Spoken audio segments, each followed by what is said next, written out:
કેમ છો? જય શ્રી કૃષ્ણ. તો ટૂંક સમયમાં આવે છે હોલી.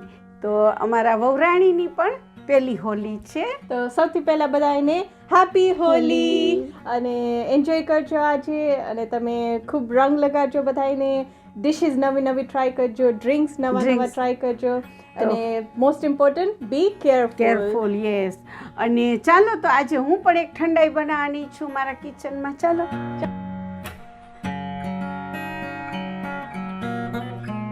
હા તો મિત્રો ચાલો આવો હવે આપણે ઠંડાઈની તૈયારી કરીએ. તો મેં એક પેન લીધું છે. એ પેનને આપણે થોડીક વાર માટે તપાવી લેશું. એટલે આમાં એવું છે તપાવવામાં કે આપણે બહુ નથી શેકી નાખવાનું. તો આપણે આને તમે જોઈ શકો છો કે મીડિયમ આંચ ઉપર 2 મિનિટ તપવા દેવાની છે. અને આ બધી મેં વસ્તુ લીધી છે. એમાં એલચી છે, ખસખસના સીડ છે, પછી જાયફળ છે, જાયફળનો પાવડર છે, સિનેમલ તર્જનો પાવડર છે, પછી પિસ્તા છે, કાજુ છે, બદામ છે, કેસર છે. અને ઠંડાઈ માટે એની ખાસ વરિયાળી જોઈએ. અને સુગર છે, ખાંડ છે.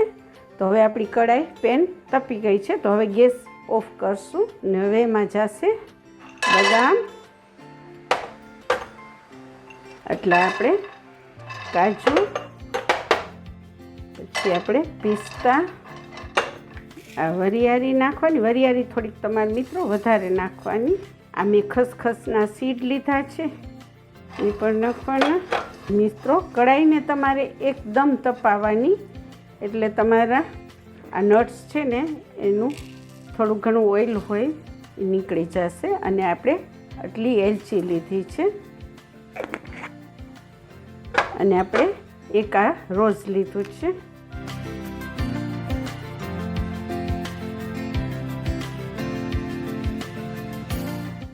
આપણે કેસર લીધું છે.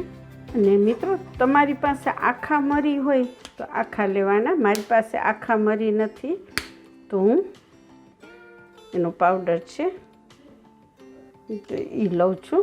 કેમ કે ઠંડાઈમાં મીઠાશ ને તીખાશ બેય હોય છે.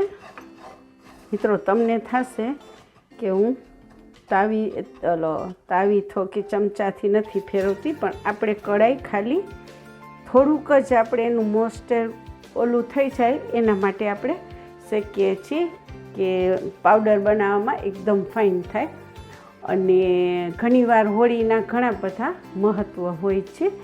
જેમ કે આપણો દીકરોને વહુ પૈણા હોય તો પહેલી હોળીના આટા ફરે. અને હોળીના આટા ફરવાથી આપણી બધી બોડીમાં તાપ મળે, એનાથી બીમારી પણ ઓછી થાય છે. અને ભગવાન કરે આજુ વખતે હોળી આવે અને હું તો કહું છું કોરોના હોયો જાય, બસ બીજું કાંઈ નથી હું માગતી. અને જેના ઘરમાં નાના બેબી બાબો બોર્ન થયા હોય, જનઈમાં હોય, એને પણ આટા ફેરવીએ કે એની લાઈફ પહેલી હોળી હોય એટલે સારી જાય, એનું ફ્યુચર ફાઇન બને.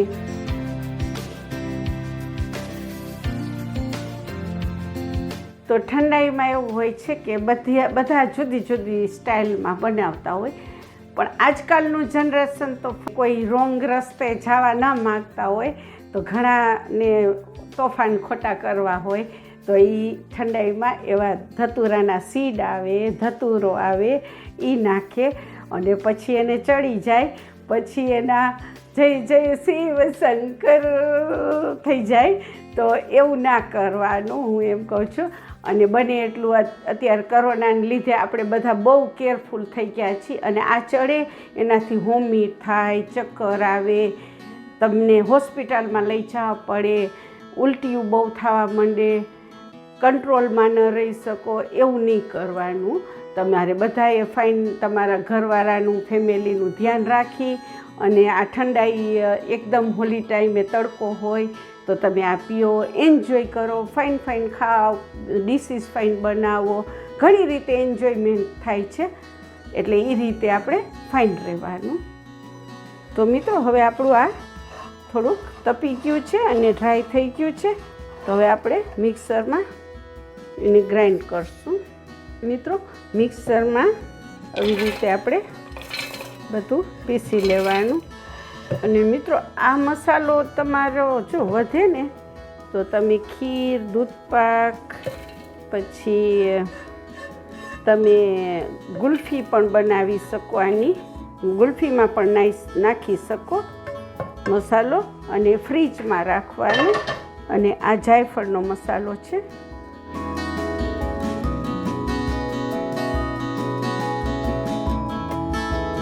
તો મિત્રો આપણો મસાલો બની ગયો છે, રેડી થઈ ગયો છે. હું તમને બતાવીશ.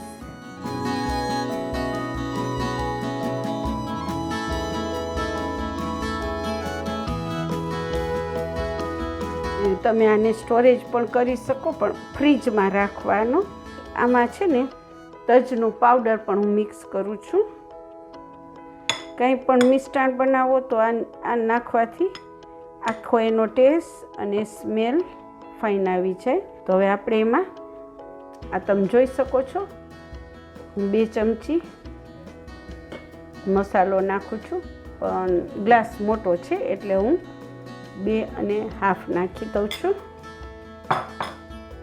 પછી એમાં નાખું છું સુગર.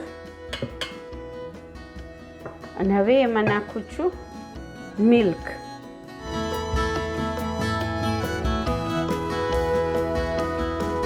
હવે આપણે એની ઠંડાઈ માટે ફાઇનલ કરશું.